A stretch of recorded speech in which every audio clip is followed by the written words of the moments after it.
ভিডিওটা কিন্তু কেউ স্কিপ করবে না, একদম প্রথম থেকে লাস্ট পর্যন্ত দেখার অনুরোধ রইল তোমাদের সকলকে।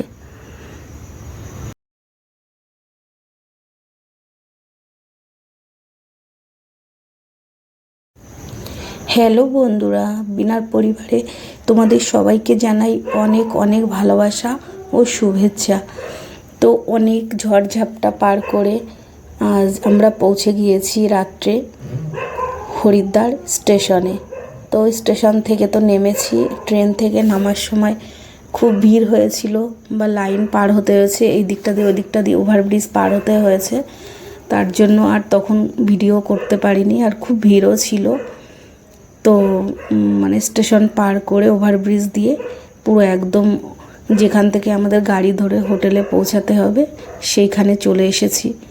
আর স্টেশনের বাইরে বেরিয়ে চারি সাইডটা দেখাচ্ছিলাম ভিডিও করে যে জায়গাটা কেমন, আর আমিও দেখছিলাম চোখ দিয়ে।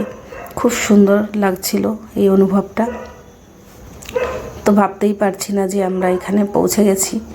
আর এই যে সমস্ত ব্যাগপত্র নিয়ে এখন যাওয়া হচ্ছে মানে গাড়ির দিকে, গাড়ি খোঁজা হচ্ছে। তো সেখানে গাড়ি খুঁজে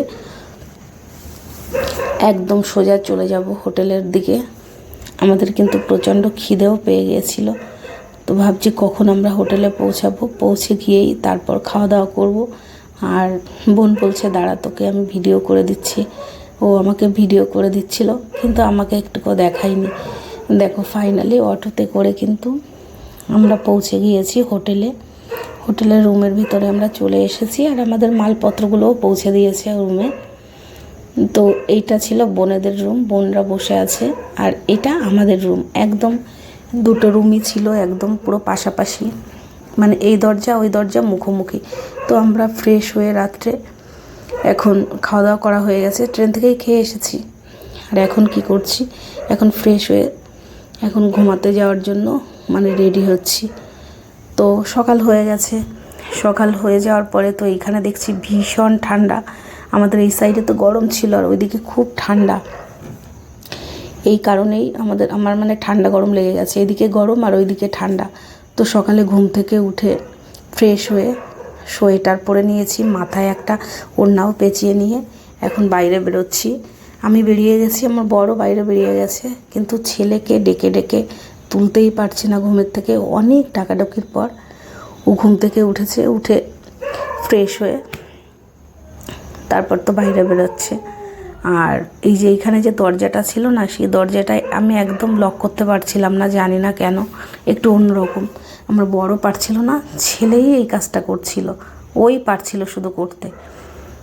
তারপরে তো আমাদের দরজার সামনেই লিফট ছিল, তো আমরা লিফটে করে একদম তিনজনে উঠে পড়েছি। উঠে আমরা নিচে নেমে আসলাম। হোটেলের থেকে নামলে পরেই যে মেইন রোড, সেইটাই পুরো এরকম মার্কেট, সেই রোড ধরে হাঁটলেই পুরো মার্কেট। বোন আর আমি ভিডিও করছিলাম আর রাস্তার চারিপাশে মার্কেটটা দেখছিলাম, আর খুব আনন্দ লাগছিল। বোন তো বারবার হাত নাড়িয়ে নাড়িয়ে দেখাচ্ছিল, এই দেখো মার্কেটটা কি সুন্দর। সামনে বোনের ছেলে আর বোনের বর, এই যে আমার ছেলেও। আর আমার ছেলেকে তো একদম ক্যামেরার মধ্যে তো আনতেই পারি না, ও একদম পছন্দ করে না ক্যামেরার সামনে আসতে। আর আমি সবসময় চেষ্টা করি ও যেখানে থাকে সেইখানেই ক্যামেরাটা নিয়ে যাই, আরও দৌড়ে চলে যায়। আর এই যে দেখছো না, এটা তো শিব পুজো ছিল, শিব পুজোর জন্য ওইখানে ভীষণ মানে তোড়জোড় ছিল। মানে ওই যে ঘাড়ে করে যে কি বলে ওইটাকে, ওইটা মানে নিয়ে যাচ্ছিল ঘাড়ে করে, আর দুই সাইডে জল ছিল। ওইটা গঙ্গায় স্নান করে ওর ভিতরে জল নিয়ে শিব মন্দিরে যায়। এরা কিন্তু অনেক দূর থেকেও এসেছে, অনেক অনেক দূরের থেকে আসছে। কেউ বলছে রাজস্থান থেকে, কেউ বলছে ইউপির থেকে, এরকম অনেক দূরের থেকে এসছে। এখান থেকে স্নান করে জল নিয়ে ওরা হেঁটে যায় এখান থেকে। ওরা বললো আমাদের হেঁটে যেতে 2 দিন 3 দিন লাগবে হেঁটে যেতে, তো সেইভাবেই ওরা হেঁটে যায়। আর দেখলাম ভীষণ মানে এই শিব পুজো নিয়ে এইখানে খুব তোড়জোড়। তো আমরা ফাইনালি আমরা তো পৌঁছে গেছি আমাদের স্বপ্নের ঘাটে, হারকিপৌরি ঘাট। আর এই যে সেই ঘাটে এসেছি। আর এইখানে এই ঘাটে আসতে গেলে না, নিচেটায় জুতো খুলে তারপর খালি পায়ে যেতে হয়। তো আমরাও সেটাই করলাম, জুতো খুলে ওইখানে খালি পায়ে গিয়েছি। জুতোটা যখন খুলেছি দেখি ভীষণ ঠান্ডা। মেঝেটা ওইখানে পুরো মেঝে করা ছিল, চারি সাইডে মন্দির আছে, তো মন্দিরের জন্যই এখানে জুতো পরে কাউকে যেতে দেয় না।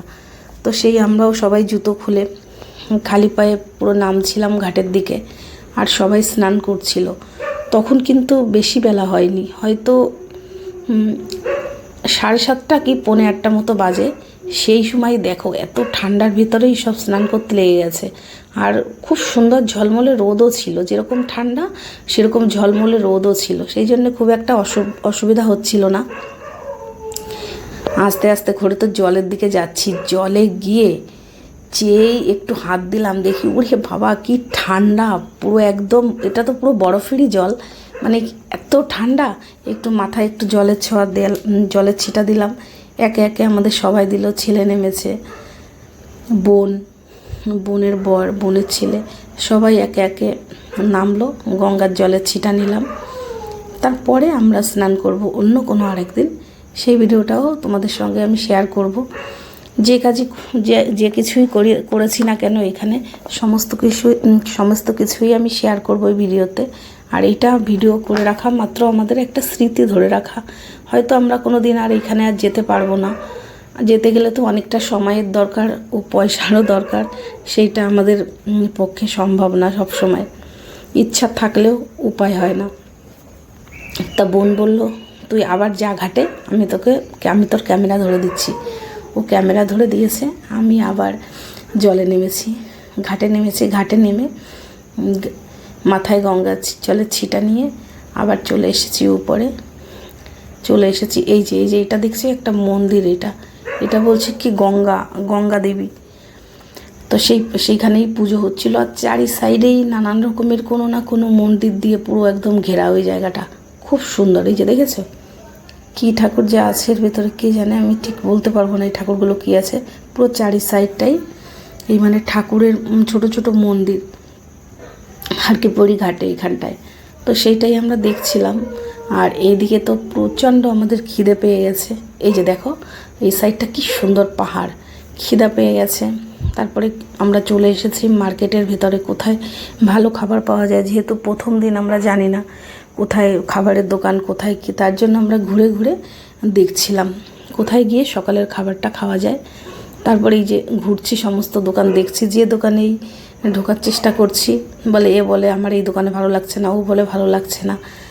তো ফাইনালি অনেক কী করে একটা দোকানে চলে এসেছি, পাঞ্জাবি দোকানে। তো সেই দোকানে আমরা খাবার অর্ডার দিয়েছি, অনেক রকমেরই খাবার ছিল। তো আমরা ছোলে বাটারও বলে এটাকে, জানি না, হয়তো তোমরা কিছু না কোনো নামে জেনে থাকলে সেটা বলবে। সেই খাবারটাই আমরা অর্ডার দিয়েছিলাম, খুব বড় বড় এই লুচির মতো, এগুলো ছোলে বাটারও বলে এটাকে। তো সেই খাবারটাই অর্ডার দিয়েছিলাম। তো দিয়ে এবার খাচ্ছি, খেতে এত ভালো হয়েছিল, এটা পাঞ্জাবি মানে হোটেলের রান্না, খেতে ভীষণ ভালো হয়েছিল, আর পুরো একদম নরম তুলতুলে, এত ভালো লাগছিল খেতে। তো সেইটাই খাচ্ছি, খাওয়া দাওয়া কমপ্লিট হয়ে গেছে। এখন যেহেতু সকালে আমাদের চা খাওয়া হয়নি, আর দেখো হোটেলে কিন্তু সমস্ত মানে অন্য লোক, মানে বাঙালি লোক নেই বললেই চলে, বাঙালি শুধু আমরাই আছি। তো খাওয়া কমপ্লিট হয়ে গেছে, একটু তো চা খেতে হবে, তার জন্য আবার চলে এসেছি একটা চায়ের দোকানে চা খেতে। চাটা খেতে খুব বেশি একটা ভালো হয়নি, কিন্তু মোটামুটি হয়েছে। তো আজকের ভিডিওটা আমার এইখানেই থাকলো, আবার দেখা হবে অন্য কোনো ভিডিওতে। যদি ভালো লাগে তো অবশ্যই লাইক করবে ও কমেন্ট করবে ও শেয়ার করবে, ও এতটা সময় আমার সঙ্গে থাকার জন্য তোমাদের সবাইকে জানাই অনেক অনেক ধন্যবাদ, ও পরের ভিডিও দেখার জন্য অনুরোধ রইল।